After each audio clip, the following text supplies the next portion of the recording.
급부 얘기 나오고 담보 얘기 나오는 거 보면, 어떤 거래 관계에서 일어나는 이야기가 분명히 언급이 될 거고, 그러면 이제 거래 관계는 뭐야? 사례잖아.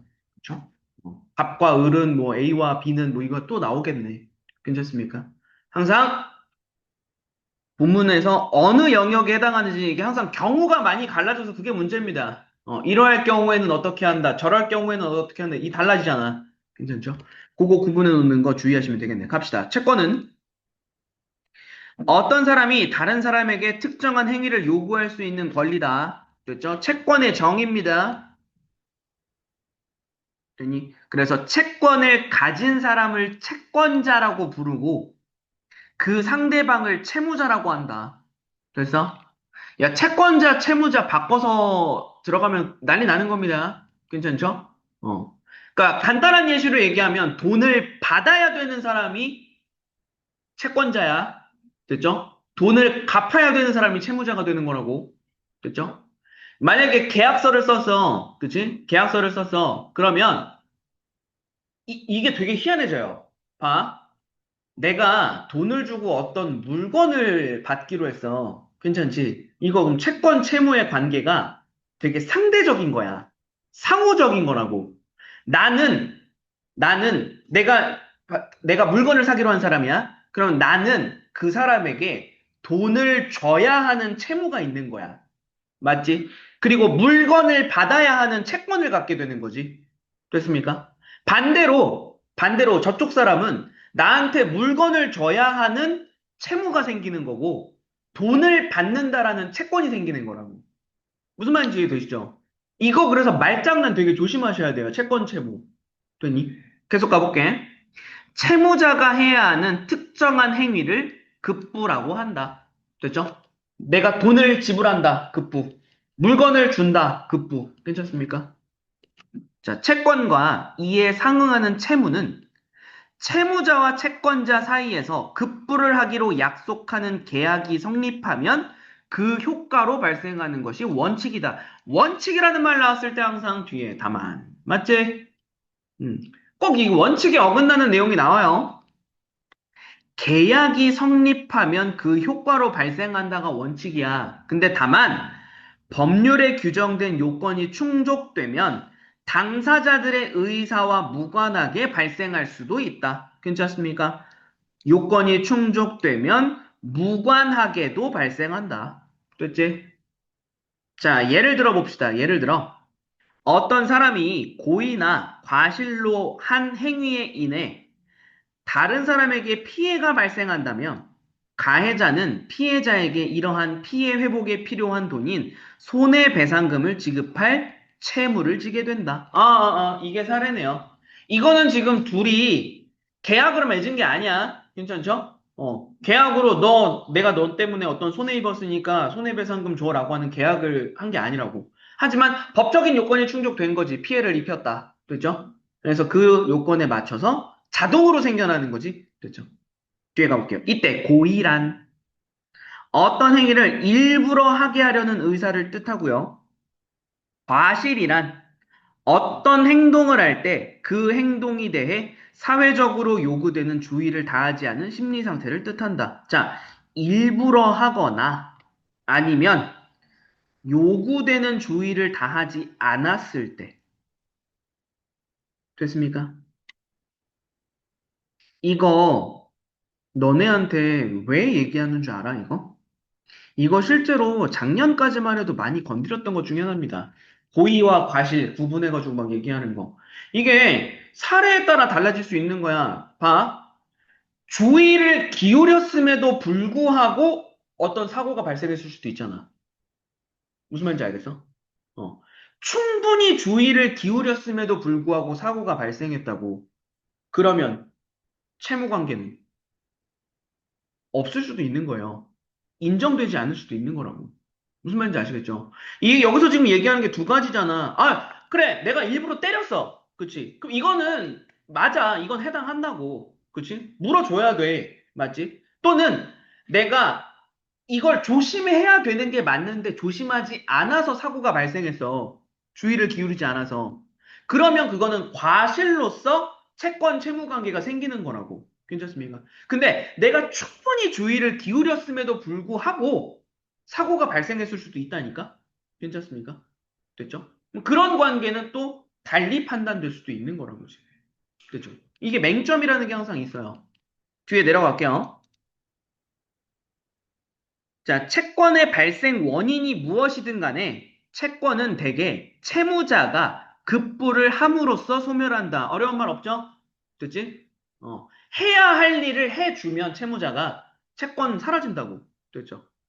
자, 그러나 상식적으로 판단할 때 급부 실현을 기대할 수 없는 상태인 급부 불능이 발생하면 됐죠? 기대할 수 없는 상태인 거야. 그러면 실현되지 않은 채 소멸할 수도 있다. 됐니? 됐죠? 실현되지 않은 채 소멸할 수도 있다. 괜찮습니까? 음. 그러면 이거 되게 단순한 얘기입니다. 실제로 너네 내용일치 같은 경우에도 이런 부분 가지고 문제 만들어요. 급부는, 급부랜다. 채권은 급부가 실현되지 않아도 소멸되는 경우가 있다. 가능. 됐죠? 가능. 이런 거 가능. 됐니? 자, 계속 가볼게요. 급부불능은 발생한 시점에 따라 기준이네요. 됐죠? 시점에 따라 원시적 불능과 후발적 불능으로 나뉜다. 나누란 얘기야, 우리한테. 됐죠? 자, 원시적 불능이란 계약 성립 당시부터 급부 불능 상태였던 경우. 됐죠? 당시부터입니다. 후발적 불능이란 계약 성립 후에 비로소 급부 불능 상태가 된 경우, 성립 후에 상태가 된 경우. 괜찮죠? 예, 이건 너네한테 사례 줄 수 있다는 얘기를 그냥 지금 벌써 암시하고 있는 거야. 괜찮죠? 자, 예컨대 법적으로 건물 신축이 금지된 토지 위에 건물을 짓기로 하는 계약은 원시적 불능으로 인정한다. 애초에 못 짓잖아. 여기다가는. 괜찮습니까? 자, 이에 비해 이러한 법적 제한이 없는데도 공사업자가 공사 개시 후에 자금난으로 인해 건물 공사를 할 수 없게 된 경우 후발적 불능으로 인정된다. 괜찮습니까? 뭐 이거는 이제 예시 충분히 바꿀 수도 있죠. 공사 개시했어. 근데 거기서 이제 뭐 예를 들어서 저기 뭐야 유적이 발견됐어. 그러면 뭐 이제 후발적 불능인 거죠. 괜찮습니까? 충분히 뭐 이런 식으로 사례 변형은 뭐 얼마든지. 그렇죠. 가봅시다. 다음. 자, 급부가 원시적으로 불능인 상태에서 됐지? 무효래요. 여기까지 괜찮죠? 애초에 무효다라고 얘기하고 있습니다. 됐죠? 따라서 그 내용에 따른 채권 채무는 발생하지 않는다. 됐죠? 아예 발생하지 않는다라고 얘기하고 있는 겁니다. 됐죠? 자, 다만 원시적 불능이라는 사실을 알았거나 이거 다만 주의합시다. 다만. 됐죠? 다만. 됐죠? 꼭 이런 말을 덧붙이는 이유가 있는 거잖아. 됐지? 자, 다만 알았거나 알 수 있었던 채무자는 오케이. 경우네요. 되죠? 채권자에게 손해배상의 채무를 진다. 여기까지 괜찮습니까? 어. 이거 되게 중요한 거네요. 자, 방금 전 사례를 올라가 볼게. 그렇죠? 여기에 이 땅에는 아예 공사를 못 짓는다라고 정해져 있었어. 그럼 이거는 이제 원시적 불능 상태가 되는 거잖아. 근데 그거를 내가 알고 있었어. 괜찮습니까? 알고 있었음에도 불구하고 돈 주시면 제가 건물 지어 드릴게요. 라고 한 상태란 말이야. 그러면 난 뭐라고? 손해배상 할 수 있다고. 괜찮습니까? 이 얘기하는 겁니다. 자, 이에 비해 후발적 불능의 경우, 세모일 경우네요. 계약 자체는 유효하대요. 그래서 채무 자체는 유지된다. 하지만 급부의 내용이 손해배상금 지급으로 결정된다. 됐죠? 채무 자체가 달라지는 거네. 괜찮습니까? 자, 다만, 얘도 다만이네요. 어떠한 경우이든, 네모든, 세모든, 됐지? 네모든, 세모든, 급부 불능 상황 발생에 대한 채무자의 고의나 과실이 없으면 경우네요. 일부러든 주의를 기울이지 못한 일이든 그런 게 아니라면 됐지? 봐봐, 분명히 얘기하지. 충분히 주의를 기울였는데도 불구하고 채무 불능 상태가 될 수도 있는 거잖아. 괜찮습니까? 어. 자, 채무자는 아무런 책임을 지지 않는다라고 얘기한 거지. 괜찮습니까? 아까 내가 단적인 예시로 들었던 거 한번 봅시다. 나 여기 지을 수 있을 줄 알았어. 그래서 거래했어. 계약했다고. 근데 땅을 여기 그래서 이제 공사 시작하기 전에 그 주변에 대해서 되게 철저하게 조사도 하고 뭐 걸리는 게 없는지 되게 주의를 다 기울여서 근데 첫 삽을 딱 떴는데 거기서 항아리 나왔어. 이런 경우 있잖아. 이런 경우. 괜찮습니까? 이런 후발적 불능. 근데 원시적 불능이어도 마찬가지야. 그러니까 사방으로 다 알아봤어. 근데 여기 지을 수 있는 걸로 알려져 있었어. 근데 나중에 가서 다시 어쩌다 보니 여기 공사 안 되는 지역이라는 걸 나중에 가서 알게 됐어. 괜찮습니까? 주의를 기울였음에도 불구하고, 됐니? 뭐 그런 경우도 역시나 책임을 지지 않는다. 이렇게 되는 거죠. 괜찮습니까?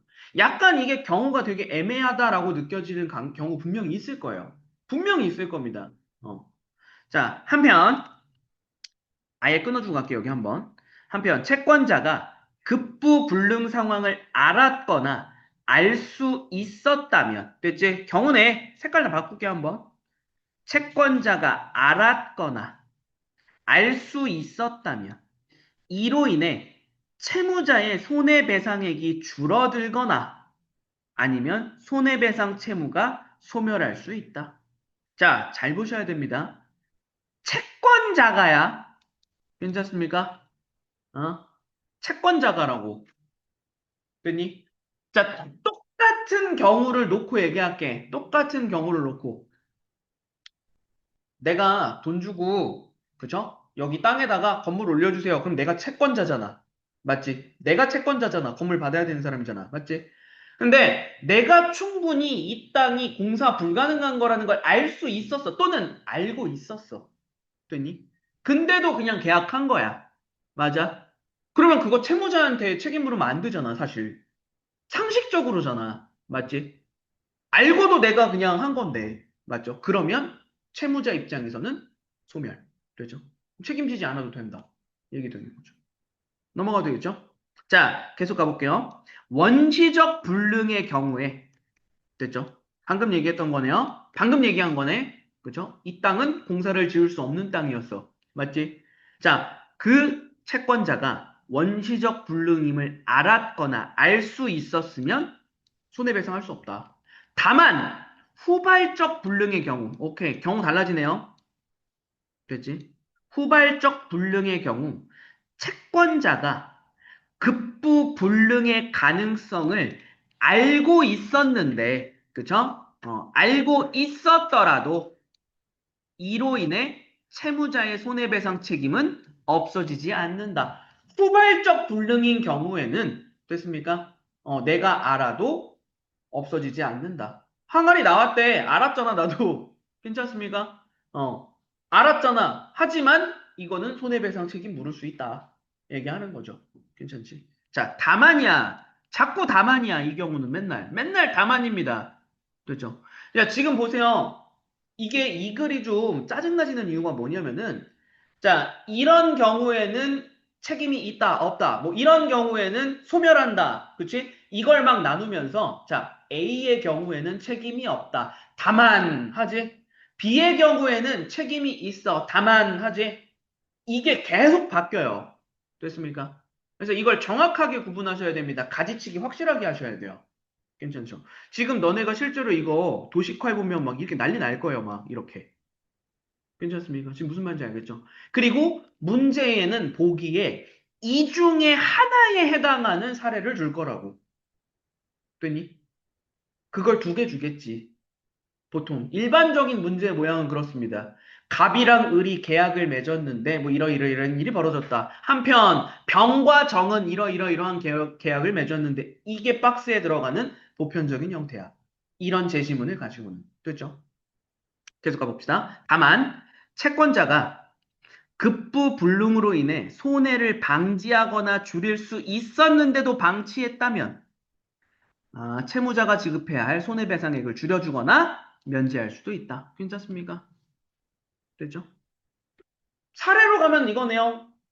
후발적 불능이라는 거 알았어. 항아리 나온 거 알았다고. 그러면 그 다음에 대처를 할 수 있었어, 내가. 근데도 그냥 내버려 뒀어. 괜찮습니까? 그러면 또 채무자한테 무조건적인 책임을 물을 수는 없는 거잖아. 맞죠? 너는 왜 가만히 있었냐가 되는 거잖아. 그죠? 그 얘기 하는 거네요. 애매해요. 모호합니다. 굉장히. 맞죠? 나로 넘어가 봅시다. 자, 민사 법률 관계에서는 개인의 자유가 최대한 보장되어야 한다. 자, 이러한 이념은 민법의 기본 원리 중 하나인 과실 책임주의에도 반영되어 있다. 됐죠? 지금 벌써 가랑 엮이는 거 나오죠? 과실이라고 하는 게 되게 애매하지? 아까 고의는 우리 확실히 알겠어. 일부러라는 거. 근데 과실은 주의를 기울이지 않아서 벌어진 거잖아. 괜찮지? 그러니까 이게 좀 애매해질 수 있는 거야. 계속 가볼게요. 과실책임주의란 비록 자신의 행위로 인해 타인에게 피해가 발생했더라도 고의나 과실로 행위를 한 경우에만 책임을 진다는 뜻이다. 맞지? 아까 고의랑 과실은 가해서 정의했어요. 됐지? 자, 예를 들어서 급부불능으로 인해 채권자에게 손해가 발생했을 때, 맞지? 그때도 이거네요. 급부불능에 대한 고의나 과실이 없다면 부담하지 않는다. 가에서 우리 열심히 얘기했던 내용 중에 하나라고. 괜찮습니까? 자, 과실 책임주의는 개인의 자유로운 활동 가능성을 보장하는 기능도 수행한대요. 사회적으로 주의되는 주의사항을 지키면서 행동하는 한 타인에게 손해를 입히더라도 책임을 지지 않는다. 내가 분명히 얘기했지, 아까. 주의를 기울였다면 괜찮다니까?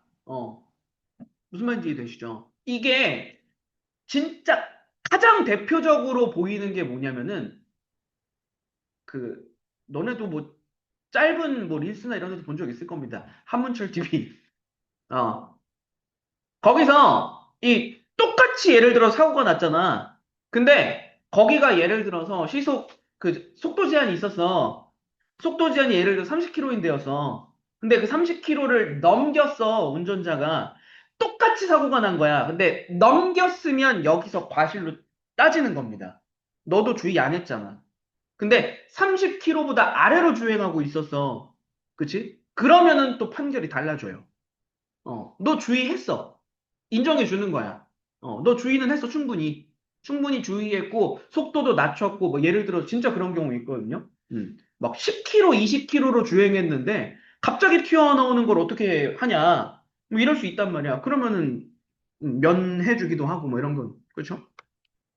지금 이겁니다. 전적인 예시, 딱, 단적인 예시로 딱. 계속 가볼게요.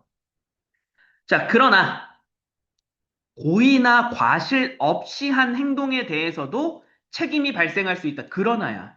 그지 같은 거. 됐죠? 그게 뭐냐면 무과실 책임이래요. 뭐 오만 이상한 게 다 있네요. 됐죠? 볼까? 자, 예외적인 건데 법률상의 근거가 필요하대요. 됐죠? 예외적으로 인정된다. 법률상의 근거가 필요하다. 자, 그게 뭐냐면 담보 책임이라는 거래요. 가장 대표적인 건가 봐, 이게. 됐죠? 자, 한번 가봅시다. 자, 무과실 책임의 일종인 담보 책임은 유상계약일 때, 즉, 채무자의 급부에 대한 대가로서 채권자도 채무자에게 반대급부를 해야 하는 계약의 경우에 주로 적용된다. 우리 아까 처음 얘기했던 거지. 급부라고 하는 건 상대적으로 생기는 거라고. 괜찮습니까? 급부가 있으면 반대급부가 생기는 거지. 됐습니까?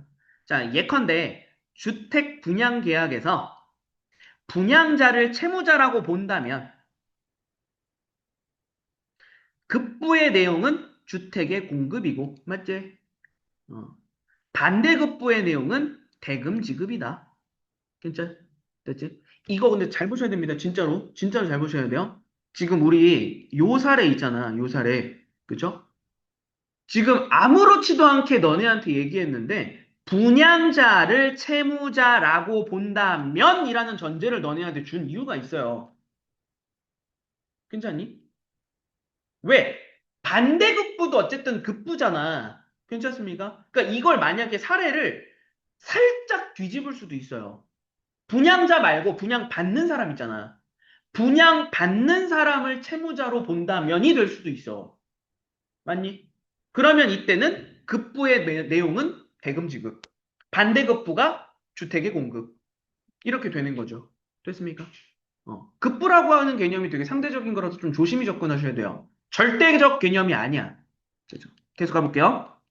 이때 분양자가 공급한 주택에 누수 등과 같은 품질상의 하자가 있거나 명시된 분양 면적과 다른 수량 부족 문제가 발생하면 괜찮습니까?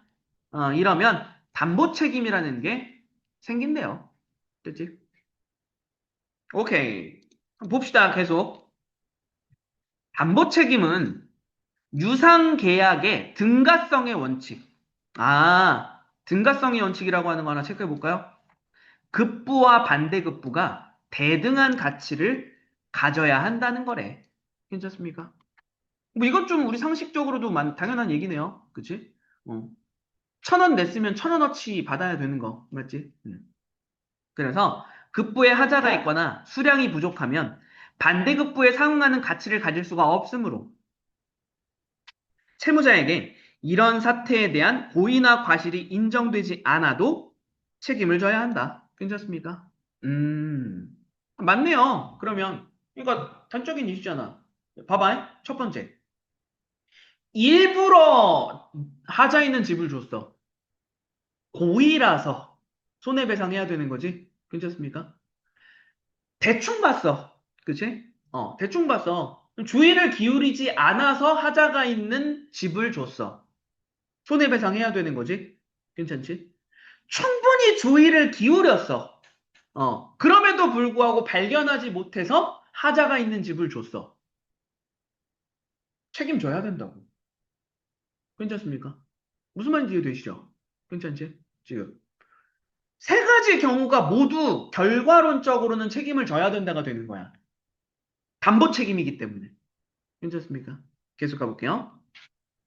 담보 책임이 성립하면 채권자는 채무자에게 손해배상만 할 수 있는 것이 원칙이며 또 원칙이래. 그지 같은 놈들. 가만히 있을 수 있겠지? 자, 이때 손해배상액은 급부의 가치가 반대급부의 가치에 미달하는 가액만큼이다. 그럼 아까 예를 들어서 야, 100평짜리였는데 80평짜리 받았으면 그치? 그러면 이때 손해배상액은 20평의 금액만큼 손해배상 청구할 수 있다고. 괜찮습니까? 이 얘기하는 거죠. 계속 넘어가 볼까요? 자, 채권자가 계약을 파기하고 전액을 환불하라고 요구하려면 급부 품질하자나 수량 부족의 정도가 심각하여 채권자가 계약의 목적을 달성할 수 없을 정도임이 증명되어야 한다. 괜찮습니까? 자, 예를 들어 아까 100짜리 계약이 체결되었으나 실제로 80이 분양된 경우 20%를 환불할 수 있는 의무를 지는 것이 원칙이고, 오케이. 맞죠? 방금 우리 얘기했던 거지? 자, 100보다 작은 면적의 주택을 보유하는 것이 구매자에게 무의미하다고 볼 수 있는 특별한 사정이 있는 경우에는 전액 환불을 받을 수 있다. 원칙이기 때문에 그런 거야. 됐습니까? 지금 원칙상으로는 좀 이렇게 짜증날 수는 있어요. 나는 100평짜리 집을 원했는데, 여기 물론 100제곱미터는 100평은 아니야. 그냥 단순하게 얘기할게요. 나는 100평짜리 집을 원했는데, 실제로 다시 재봤더니 80평짜리인 거야. 그렇다고 해서 나 이거 그냥 물러줘. 아무 때나 할 수는 없다고. 괜찮습니까? 아무 때나 할 수는 없는 거지. 20평만큼을 돌려받거나, 원칙적으로는. 근데 나는 진짜 100평이 아니면 안 되는 절대적인 이유고 특별한 사정이 있는 경우, 그럴 때는 전액 환불도 할 수 있다라는 거지. 그렇죠? 근데 그 특별한 사정이 뭐다라고 명시된 건 지금 없어요. 괜찮습니까? 넘어갈게요. 자, 담보 책임은 급부와 반대급부 사이의 가치의 균형을 맞추기 위해 필요한 만큼만 인정된다. 그러니까 30평만큼 돈을 주거나 뭐 이럴 수는 없는 거지. 괜찮죠? 자, 그 이상의 손해배상을 받으려면 채무 불이행의 책임을 추궁하는 거래. 이상의 이상의 손해배상을 받을 수도 있네, 있기는. 됐죠? 절대 못 받는다는 아니네. 괜찮죠? 자, 예컨대 분양 사안에서 분양자의 고의나 과실로 인해 주택의 결로가 발생하는 경우 괜찮죠? 자, 하자로 인해 주택의 가치가 낮아진 가액은 담보 책임에 근거한 손해배상의 대상이지만 됐죠? 음. 자, 결로로 인해 매수인이 보관하던 물품이 망가진 경우, 자, 결로는 밑에 뜻풀이 있어요. 이게 뭐, 있어. 실제로 이제 집들 중에 많습니다. 그 겨울에 막 성에 끼고 막 이래가지고 거기 막 썩어 들어가요, 막 집이. 곰팡이 피고 막 이런 거야, 쉽게 얘기하면.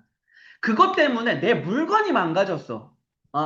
이거는 충분히 그럴 수 있겠네. 그러니까 집 자체에 대한 거는 가액만큼만 받을 수 있지. 맞지? 근데 집 자체의 가치 말고 그것 때문에 예를 들어서 우리 집 냉장고 망가졌어. 맞지? 그러면 그 냉장고 값은 손해배상으로 받아야지. 당연히 받아야지, 그건. 그때 물건값에 해당하는 손해는 손해배상의 대상이 된다. 물건값은 손해배상의 대상이 된다. 괜찮습니까? 이 얘기하는 거네요. 이거 그러면 지금 사례 되게 좀 복잡해질 수 있겠다. 갑이랑 을이랑 계약을 맺었는데, 괜찮습니까? 이게 이제 예를 들어서 나랑 엮어서 본다면은, 그죠? 원시적일 수도 있고, 후발적이었어? 뭐였어? 아무튼, 나중일 수도 있고, 이미 알았을 수도 있고, 요 경우를 얘기할 수도 있고, 됐죠? 고의였냐, 과실이었냐, 아니면 주의를 기울였는데도 불구하고 발생한 사고였냐, 뭐 이런 얘기가 들어갈 수도 있는 거고, 사례가 엄청 다양하게 나열된 글이에요. 지금 너네가 읽으면서 글 자체의 난이도가 높다고 여겨지진 않을 거야. 근데 이건 진짜 딱 전적으로 사례 적용이에요. 지금. 괜찮습니까? 그래서 사례 가지고 덤벼드는 내용 확실하게 좀 정리해 두실 필요가 있겠다라는 거고, 요게 지금 보시면 그래서 포인트로 잡혀 있는 요 내용이죠. 요거 반드시 됐죠? 반드시 확실하게 구분해 놓으실 필요 있겠네요. 됐니? 오케이, 여기까지.